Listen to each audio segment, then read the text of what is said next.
जमलेल्या माझ्या सर्व हिंदू बांधवांनो, भगिनींनो आणि मातांनो,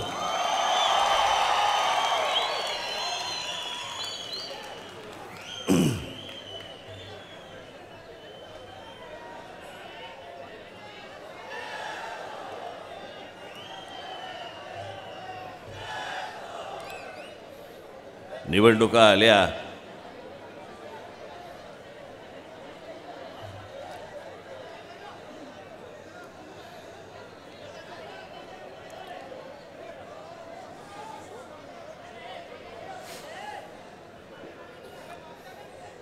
आता तुम्ही बसा बसा आणि उभे राहा वगैरे करत बसू नका. ज्यांना जिकडे उभं राहायचं तिकडे उभे राहतील.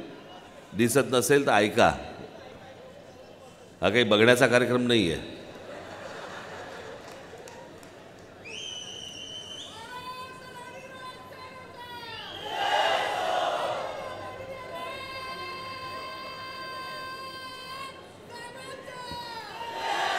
म्हटलं रेकॉर्ड अडकली की काय मध्ये.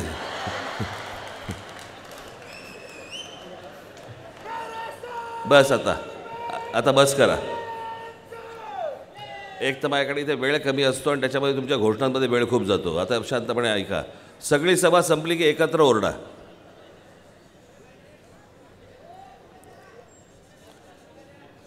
त्याच्यामुळे आता माझ्या सगळ्या त्या सभा चालू आहेत. सभांमध्ये माझे ते सगळे टेलिव्हिजनचे इंटरव्ह्यूज चालू आहेत.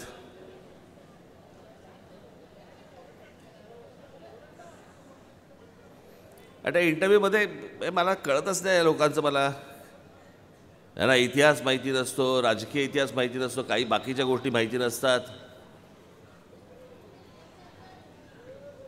कारण आता काही जणांचा बराच वेळ तुला काय वाटतं आणि तुला काय वाटतं ह्याच्यातच जातो. हे तुमच्याबद्दल आत्ता असं बोलले, तुम्हाला काय वाटतं? मग हे तुमच्याबद्दल आत्ता असं बोलले, तुम्हाला काय वाटतं? आता ह्याच्यात महाराष्ट्र कुठे आहे?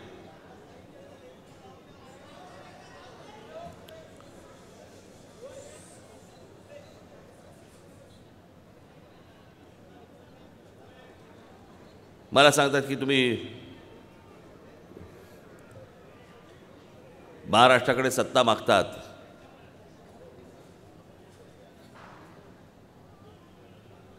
यांना कोणाला कसले इतिहास माहिती नसतात, काही गोष्टी माहिती नसतात. प्रत्येक राजकीय पक्ष हेच सांगत आला, हेच मागत आला. प्रत्येकाची इच्छा असते, प्रत्येकाचा एक विचार असतो, प्रत्येकाचं एक स्वप्न असतं की आपण कशा प्रकारची गोष्ट करू शकतो, कशा प्रकारची गोष्ट केली पाहिजे.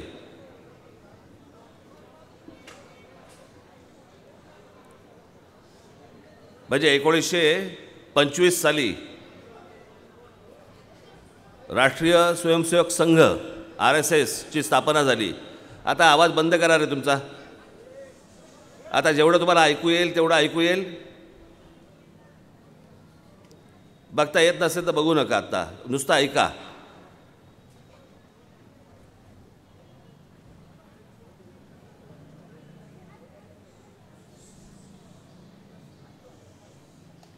(1925) साली स्थापना झाली. 1952 साली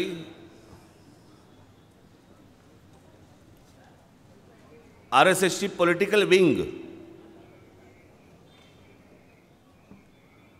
ही जनसंघ ही निर्माण झाली. 1980 साली ज्यावेळेला जनता पक्षची सरकार गेलं आणि त्याच्यानंतर 1980 साली जनसंघ या नावाचा पक्ष, त्याचं चिन्ह हे जाऊन भारतीय जनता पार्टी झाली आणि त्याचं चिन्ह हे कमळ झालं.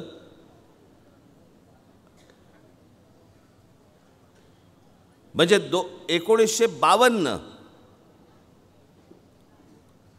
ते 2024 म्हणजे अटलजींचं मधलं सरकार 96, 98, 99 हे सगळ्या पक्षांचं मिळून सरकार. पण बहुमत हे 2024ला आलं, 14ला आलं. म्हणजे 52 ते 14 इतकी वर्ष प्रत्येक जण काय सांगत होता? आमच्या हातात सत्ता द्या, हेच सांगत होता ना.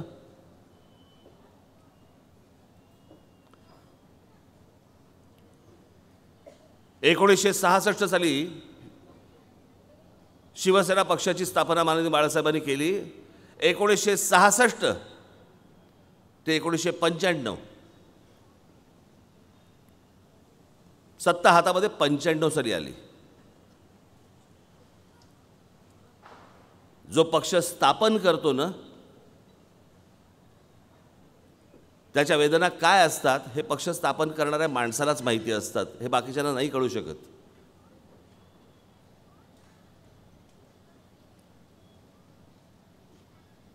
पण जर दरवेळेला तुम्ही जास्तीत जास्त त्या समोरच्या आपल्या मायबाप जनतेला सांगण्याचा प्रयत्न करत असता, समजवण्याचा प्रयत्न करत असता,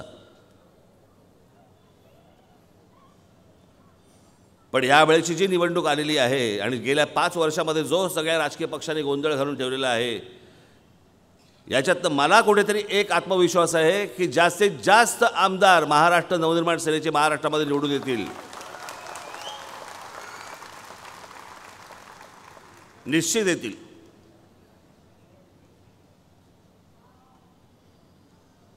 काय आजूबाजूला परिस्थिती करून ठेवलेली आहे सगळ्या गोष्टींची. धर्मशाळा केली, धर्मशाळा.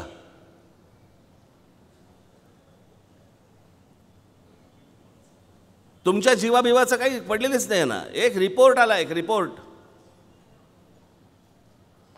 आणि त्या रिपोर्टमध्ये असं दिलेलं आहे की मुंबईमध्ये, खास करून मुंबईमध्ये आत्ता असलेले आणि येत असलेले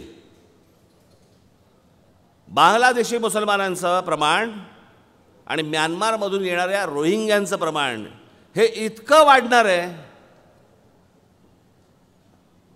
की याच्यानंतर मुंबईमधल्या हिंदूंचा टक्का हा 50% खाली येणार आहे. आज तुम्ही देश विदेशामध्ये बघतात, तुम्ही चॅनलवरती बघतात, परदेशामध्ये असंच असतं. हे सुरुवातीला येतात, हे झुकून झुकून येतात, वाकून वाकून येतात, थोडे बहुत येतात, आणि आम्ही दरवेळेला काय सांगतो, हे माणुसकी. कसली माणुसकी?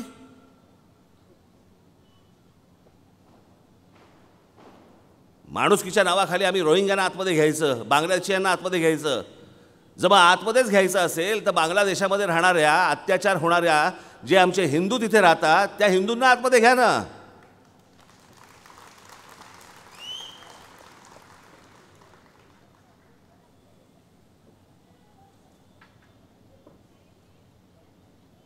मी काल परवाच सांगितलं, मी कसली आली माणुसकी? आपल्याकडे माणुसकी आहे.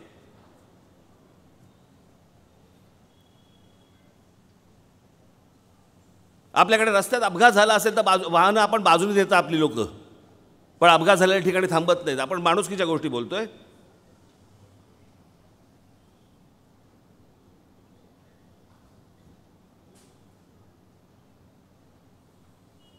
एखादी जर समजा डेड बॉडी पडलेली असेल, एक मृत व्यक्ती जर समजा पडलेली असेल, पोलीस स्टेशन्समध्ये पण वाद होतात की ते तुझ्या हद्दीत येतं का माझ्या हद्दीत येतं.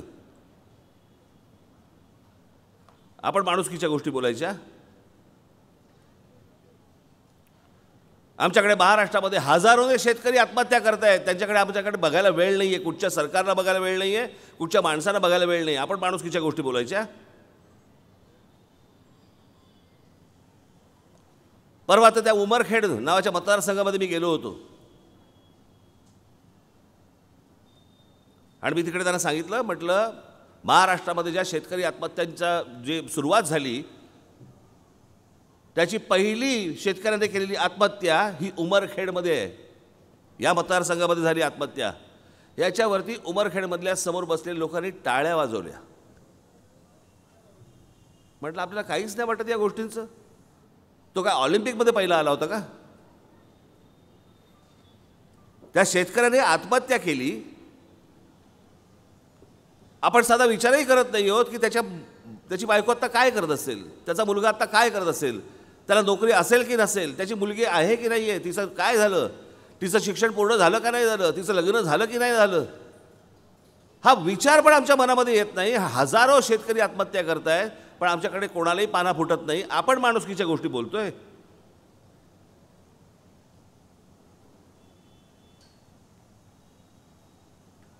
मी काल परवाकडेच जे उदाहरण दिलं ना, मी तुम्हाला मुद्दामून परत सांगतो, तुमच्या पण लक्षात येईल माणुसकी कशाला म्हणतात ना.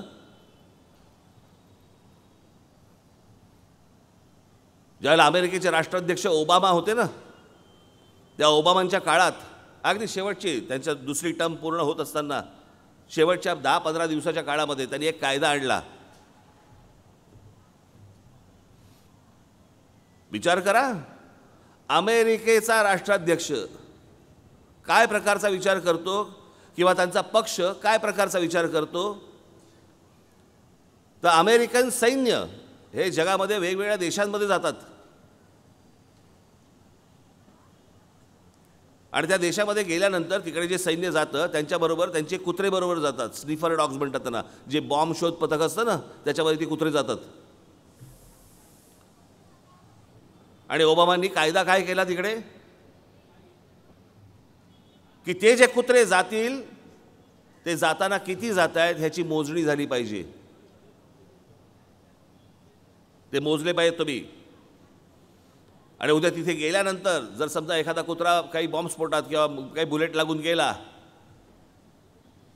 एखादा काहीतरी अपंग झाला आणि एखादा ठणठणीत राहिला, जो ठणठणीत राहिलेला असेल त्याला तिथे कोणालाही द्यायचं नाही, तिथे कोणालाही विकायचं नाही. जर एखादा कुत्रा मृत तो गेलेला असेल, मेलेला असेल आणि एखादा जो अपंग असेल तो मेलेला असेल तर त्याची संपूर्ण बॉडी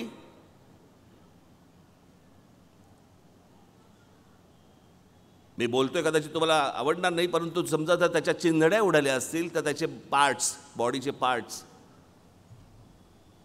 अपंग असेल तर अपंग आणि जो ठणठण असेल तो, या सर्वांना घेऊन तुम्ही परत अमेरिकेमध्ये त्यांना आणलं पाहिजे. का? कारण ते अमेरिकेचे नागरिक आहेत.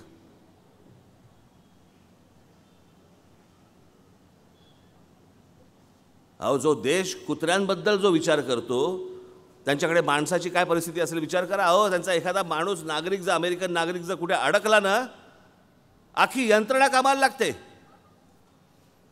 आणि कोणत्याही परिस्थितीमध्ये जर समजा तो असेल त्याला ते सोडवून त्यांच्याकडे परत देशामध्ये आणतात. ही माणुसकी ह्याला म्हणतात. आमचं जीणं हराम करण्यासाठी म्हणून आम्ही बाहेरच्या देशांमधली लोक जी आतमध्ये घेतो आहोत आणि आमचं जीणं हराम करतो आहोत, याला माणुसकी नाही म्हणत. याला वेडपटपणा म्हणतात, याला मूर्खपणा म्हणतात.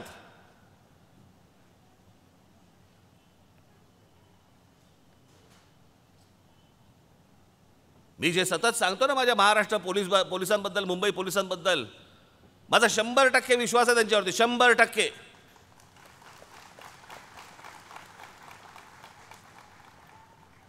एकदा त्यांच्या हातात 48 तास द्या आणि त्यांना सांगा महाराष्ट्र मुंबई मला साफ करून द्या. एकही मला गुन्हेगार आणि गुन्हा मला दिसता कामा नये. 48 तासात करून देतील. 48 तासात.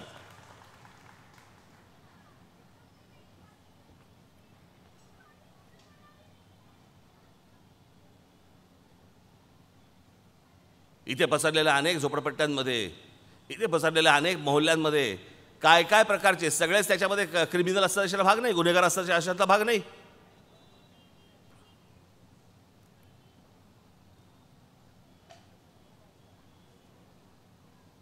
पण कुठे कुठे गुन्हेगार लपलेले आहेत आणि त्यांचं काय काय चालू आहे आपल्या महाराष्ट्र मुंबई पोलिसांना पूर्णपणे माहिती आहे.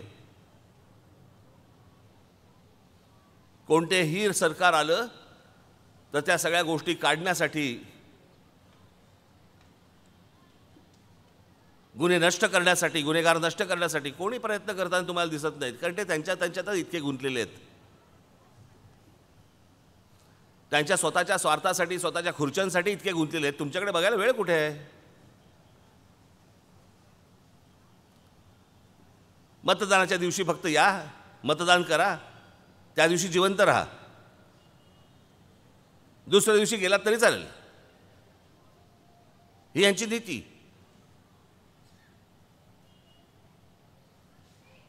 कोण कोणाबरोबर चाललंय, कोण काय करतंय, त्या शिवसेना उबाठा गटाचं तर म्हणजे धन्य, मला कळतच नाही त्यांचं काय चाललंय, काय झालंय मेंदूचं. तो कुठचा पिक्चर होता ना त्याच्यामध्ये, केमिकल लोचा,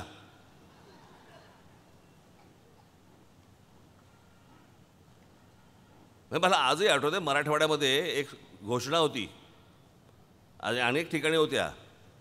बाण पाहिजे का खान?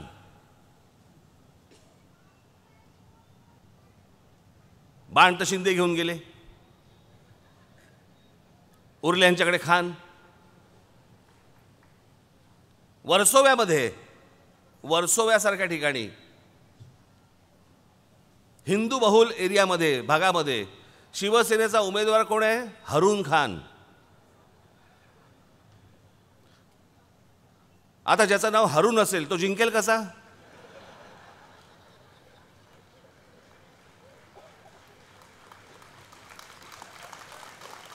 विचार बघा यांचे विचार.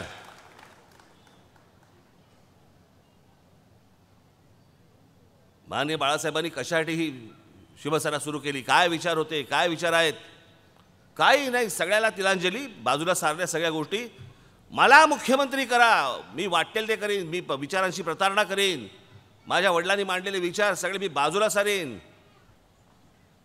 ज्यांच्या विरोधामध्ये आजपर्यंत आम्ही निवडणुका लढवल्या त्या काँग्रेस राष्ट्रवादीबरोबर जाऊन बसीन. माननीय बाळासाहेबांची एक क्लिप आहे आणि त्याच्यात तरी सांगितलंय की शिवसेनेची काँग्रेस होताना जर समजा मला दिसली, शिवसेना नावाचं दुकान बंद करून टाकेन मी.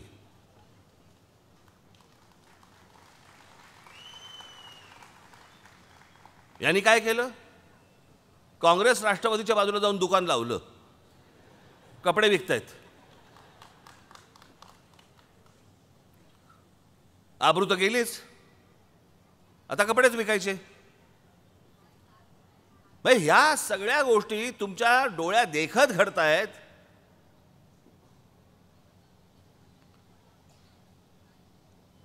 आणि ह्या लोकांना आपण मतदान करतोय. काय चाललंय 5 वर्ष?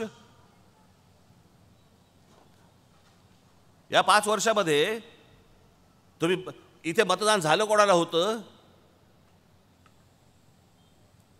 शिवसेना भारतीय जनता पक्षाला मतदान झालं. आणि शिवसेना भारतीय जनता पक्षाला मतदान झाल्यानंतर तुम्ही उन्हातानामध्ये उभे राहता, मतदान करता आणि मग नंतर हे ह्यांची खेळी खेळणार आणि हे कुठेही जाणार, कसेही विकले जाणार.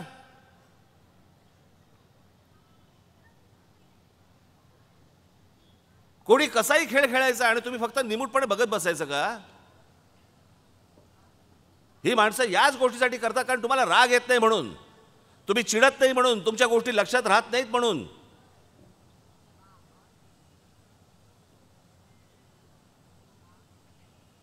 मला समजलं नाही त्या आता माननीय बाळासाहेबांचा फोटो समोर करतात आणि मतं मागतात आणि वाटेल ते धंदे करतात.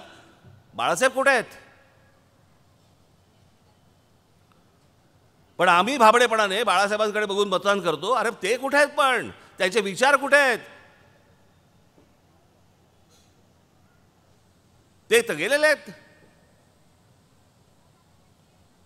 एक साधी गोष्ट लक्षात घ्या, तुम्ही बघा आत्तापर्यंत, आज या क्षणापर्यंत आत्ता हे प्रचार सगळे सुरू आहेत, काँग्रेसचे, राष्ट्रवादीचे, सगळ्यांचे प्रचार सुरू आहेत. एकाने तरी काँग्रेस राष्ट्रवादीच्या माणसाने माननीय बाळासाहेबांचं नाव तरी घेतलं का? मला जरा सांगा व्यासपीठावरती. एकाने तरी घेतलं का? ह्यांच्या आघाड्यांमध्ये यांना माननीय बाळासाहेबांचं नाव घ्यायला लाज वाटत असेल, काय बोलायचं यांच्याबद्दल? आणि मग हे जाऊन तुम्ही त्यांना मतदान केल्यावरती हे जाऊन सत्तेत बसले, सत्तेतनं हे 40 आमदार गेले इथल्या माणसासकट.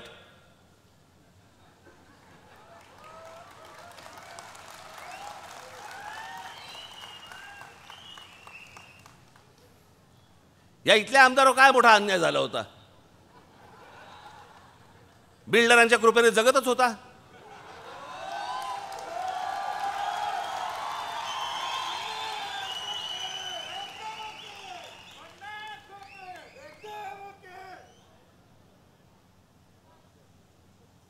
काही कारण नसताना आणि त्याच्यानंतर पक्ष सोडून देतात. तुम्ही जे मतदान केलं त्याचा हा अपमान तुम्हाला वाटत नाही का?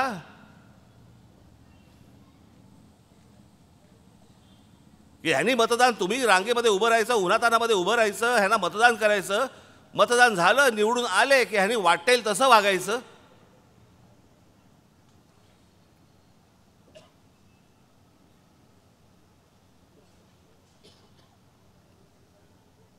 मग त्यांच्या ढांगेखालनं 40 जण गेले. मग शिंदेना विचारलं काय म्हणून गेलात. मग त्याची बरीच कारणं होती त्यांची. त्यातलं एक कारण होतं, अजित पवारांच्या मांडीला मांडी लावून मी बसणार नाही. मग ते भारतीय जनता पक्षाबरोबर गेले. आनंदात संसार सुरू होता. अचानक तिसरीला डोळा मारला गेला. ज्यांच्या मांडीला मांडी लावून बसायला तयार नव्हते ते अजित पवार एकनाथ शिंदेच्या मांडीवर येऊन बसले आणि हे काही बोलू शकले नाहीत. आता काही करू शकले नाहीत. सगळा राजकीय व्यभिचार सगळा आजूबाजूला सगळा सुरू आहे. पक्षच्या पक्ष जात आहेत, आमदार विकले जात आहेत, कुठे कोण कोणाचा पक्ष काय जातोय काय करतोय काही थांगपत्ता नाही. याचं कारण हे खेळ खेळू शकतात कारण तुम्ही थंड बसता, तुम्ही शांत बसता, तुम्ही रागावत नाहीत, तुम्ही या गोष्टींचा बदला घेत नाहीत, म्हणून हे असल्या गोष्टी होतात. नाही तर कोणाची हिंमत झाली असती.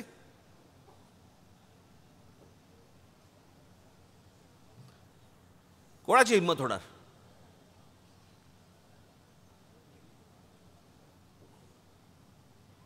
मी माझ्या 2-3 सभांमधनं मी एक उदाहरण दिलं होतं. मुद्दा म्हणून तुम्हाला सांगतो, परत तुम्हाला सांगतो. काय माझ्या भाषणांमधनं काही मुद्दे हे मुद्दा म्हणून मी सतत तुमच्यासमोर मांडतोय कारण ते आज स्क्रूसारखे फिट झाले पाहिजे तुमच्या आतमध्ये.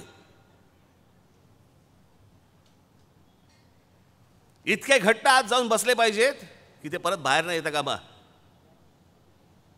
मग ते तुम्ही असाल, नाही तर टेलिव्हिजनवरती बघत असलेली, माझं भाषण बघत असलेली लोक असतील, माझे मायबाप जनता असेल महाराष्ट्रातली.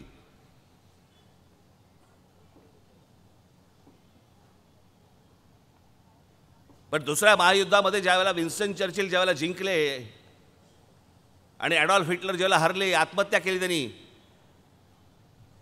आणि विन्स्टन चर्चिल जिंकल्यावर त्यांची एक साईन होती, V for victory, V for Winston.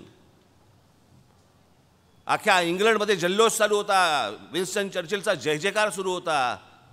तेच विन्स्टन चर्चिल 8 महिन्यानंतर इंग्लंडमध्ये निवडणुका झाल्यावरती ते आणि त्यांचा पक्ष हरले. अख्ख्या जगभर ज्याच्या कौतुक चालू होतं, जय जयकार सुरू होता, इंग्लंडमध्ये जय जयकार सुरू होता त्यांच्या देशामध्ये, आमचा हिरो,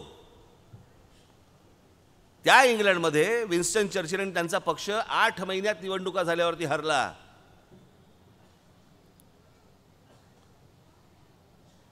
तिकडच्या पत्रकारांनी जाऊन लोकांना विचारलं की अरे तुम्ही एवढा जय जयकार करणारे हे विन्स्टन चर्चिलचा, तुम्ही 8 महिन्यामध्ये निवडणुका झाल्यावर त्याला पाडता. सगळ्यांकडनं एकच उत्तर आलं. ते म्हणाले की हो, याचं कारण युद्ध काळामध्ये विन्स्टन चर्चिल आम्हाला पाहिजे होते, शांततेच्या काळात नाही. असा विचार करणारा त्याला सुज्ञ मतदार म्हणतात. सुज्ञ मतदार ज्यांनी दुसऱ्या महायुद्ध, ज्याच्यातनं इंग्लंड, फ्रान्स, इटली सगळे प्रदेश उद्ध्वस्त झाले होते.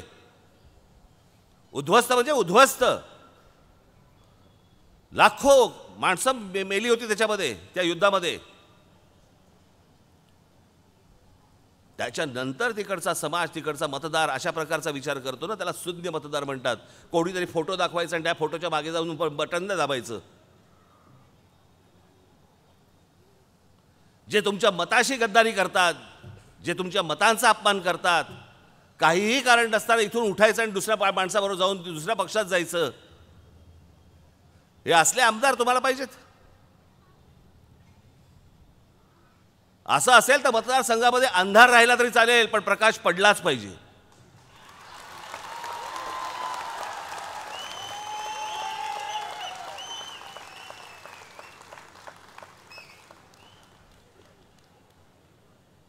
लोक बाहेरचे ऐकत असतील त्यांना वाटत असेल अंधार राहिलाच पाहिजे, प्रकाश पडला पाहिजे म्हणजे काय, हा काय बोलतोय माणूस.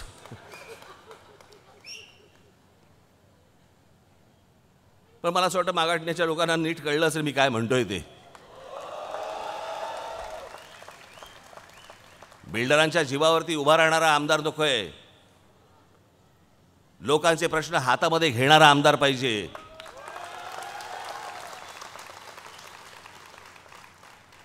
बिल्डरांची तळी उचलणारा आमदार नकोय. ज्याला बिल्डर घाबरले पाहिजेत असा आमदार पाहिजे.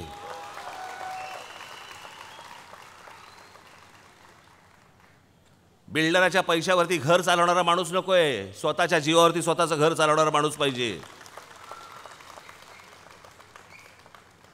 या असल्या लोकांना तुम्ही लांबच ठेवले पाहिजे, दूरच ठेवले पाहिजेत. महाराष्ट्रामध्ये काय प्रकारचे प्रश्न आहेत, केवढे प्रश्न आहेत. तुमच्या सुरक्षेचा प्रश्न आहे. काय काय या शहरांमध्ये घुसतंय, काय काय येत आहेत लोक, कोण कोण येत आहेत, काही थांग पत्ता लागत नाहीये कशाचा कशाला.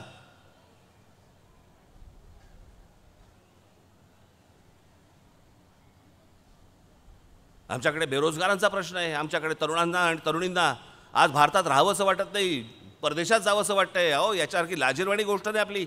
शिक्षण तर त्यांना इथेही मिळू शकतं, नोकऱ्या तर त्यांना इथेही मिळू शकतात. मग त्यांना का नाही राहायचंय? का त्यांना असं वाटतं हा देश सोडून जावा, आपण बाहेर निघून जावं? का वाटते त्यांना? सभोवतालचं वातावरण नको आहे मला. मला शांततेने जगता येत नाहीये. मला चांगले फुटपाथ मिळत नाहीयेत. मला गाडी चालवायला चांगले रस्ते मिळत नाहीयेत. मला कानाला शांतता मिळत नाहीये. मला कुठची चांगली पार्क्स मिळत नाहीयेत. मला कुठची चांगली मैदानं मला खेळायला मिळत नाहीयेत.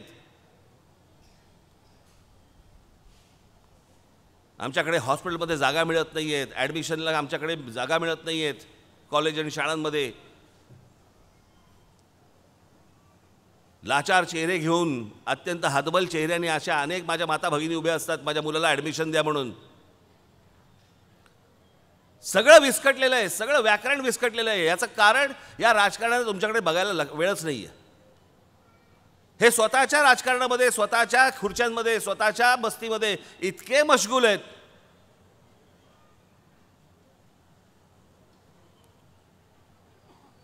की ते तुम्हाला मोजतच नाही आहेत.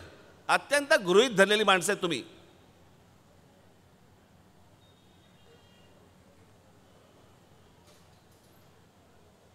आणि असं जर समजा हे राजकारण जाणार असेल, आज जे राजकारण महाराष्ट्रामध्ये झाले गेल्या 5 वर्षामध्ये, बाबांनो मी तुम्हाला सांगतो ना, आज जर समजा ती माणसं परत जर निवडून आली ज्यांनी अशा प्रकारच्या गोष्टी केल्या, अशा प्रकारची गद्दारी केली, अशा प्रकारचा व्यभिचार केला, अशा प्रकारे तुमच्या मतांचा अपमान केला आहे, ही जर परत माणसं जर समजा निवडून आली, ह्यांचा समज होईल आम्ही जे करतोय ते बरोबर करतोय, आम्ही जे केलं ते बरोबर केलं,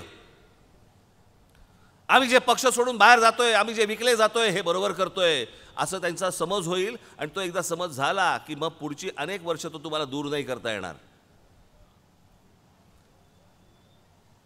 आपण भविष्यातला महाराष्ट्राची संपूर्ण वाट लावून टाकू. भविष्यातल्या येणाऱ्या आपल्या सगळ्या पिढ्यांची वाट लावून टाकू. काही ताळतंत्रच उरणार नाही या सगळ्या गोष्टीला. आणि मग कोणी आकारच देऊ शकत नाही, कारण सगळेच जण एकमेकांमध्ये मिसळलेले आहेत. अहो, मध्यंतरी मी विधान भवनामध्ये गेलो होतो. माननीय बाळासाहेबांचं तैलचित्राचं अनावरण होतं. त्या तैलचित्राच्या अनावरणाला मी तिकडे गेलो असताना समोर सगळे आमदार बसले होते. मला कळतच नव्हतं कोण कुठच्या पक्षात आहे. ते खरंच कळत नव्हतं.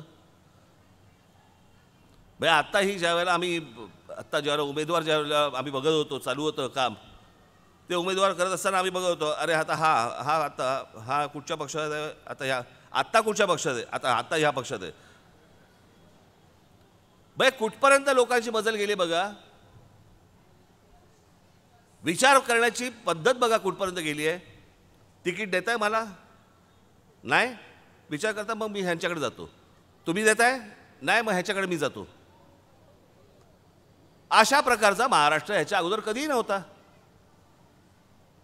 असा विचारच नव्हता, कारण एका विचार प्रणालीला बांधलेले लोक होते. आता विचार प्रणाली नावाची काही गोष्टच उरलेली नाही. कोणी कुठेही जाते, कोणी काही करते.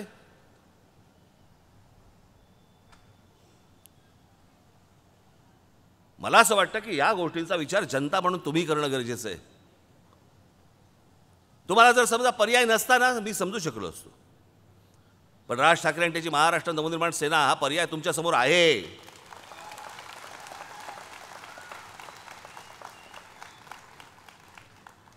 या मागाटण्याचं माझ्यावरती आणि माझं मागाटण्यावरती प्रेम आहे, जे मला या इथेच एक आमदार निवडून आला होता, ह्याच्या अगोदर निवडून दिलेला आहे तुम्ही.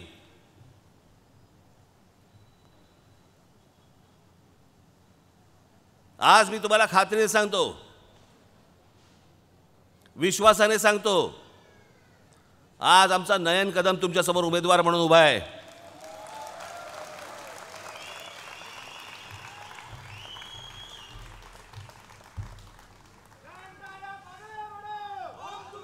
उद्या तुम्ही निवडून दिल्यानंतर नयन तुमच्या मतांचा कधी अपमान करणार नाही. तो तुमच्या बरोबर राहील, तुमच्या हाकेला ओ देणाराच राहील. मी आता आमच्या सगळ्या जे उमेदवार आहेत, जे उद्या आमदार होतील, त्या सगळ्यांसाठी म्हणून एक योजना काढतोय. त्यांना एक मोबाईल नंबर तुमच्या सगळ्यांसाठी देणार आहे, सगळ्यांसाठी, आणि एक यंत्रणाच लावणार आहे की तो मोबाईल फोन, तो नंबर 24 तास चालू राहील. तुम्हाला कोणत्याही प्रकारची अडचण आली, कोणत्याही प्रकारची, तर तो आमदार तर तिथे असेलच. समजा तो नसेल तर त्याची तिकडे माणसं असतील ज्याच्यावरती तुमचा जे काही अडचण असेल, जे काही त्रास असेल ते ऐकतील आणि तात्काळ त्याच्यावरती काम सुरू होईल.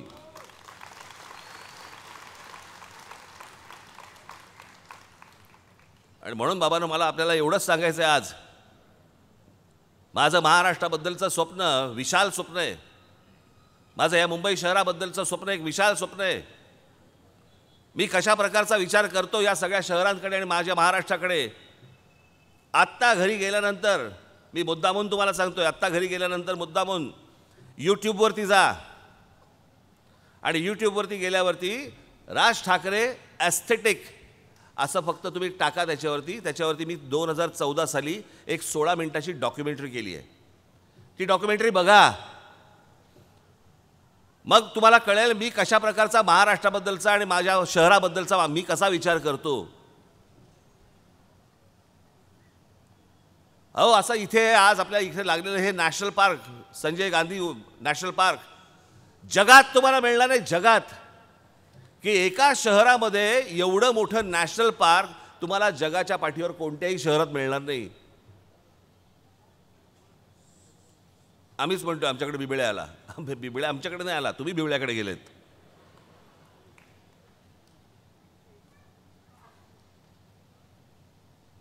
प्लॅनेट अर्थ नावाची एक खूप मोठी डॉक्युमेंटरी आहे, प्लॅनेट अर्थ. त्याचा दुसरा पार्ट आला आहे. त्या दुसऱ्या पार्टचा शेवटचा अख्खा चॅप्टर हा आपल्या संजय गांधी नॅशनल पार्कवरती आहे. जे संजय गांधी नॅशनल पार्क अख्खं जग बघतंय, जग. हे जे बिबळे आहेत ना, इथे राहत आहेत, ते कोणी त्याला बिबटे म्हणतं काय आणि कोणी त्याला बिबळे म्हणतं काय, एकत्रितपणे इतक्या मोठ्या संख्येने एका जागी असलेलं जगातलं हे एकमेव नॅशनल पार्क आहे. एकमेव नॅशनल पार्क जे आम्ही जपत नाही आहोत. नॅशनल पार्क कसं जपायचं असतं ना, माझ्या हातात सत्ता देऊन बघा तुम्ही, मी नॅशनल पार्क कसं असतं हे तुम्हाला दाखवून देईन भविष्यात.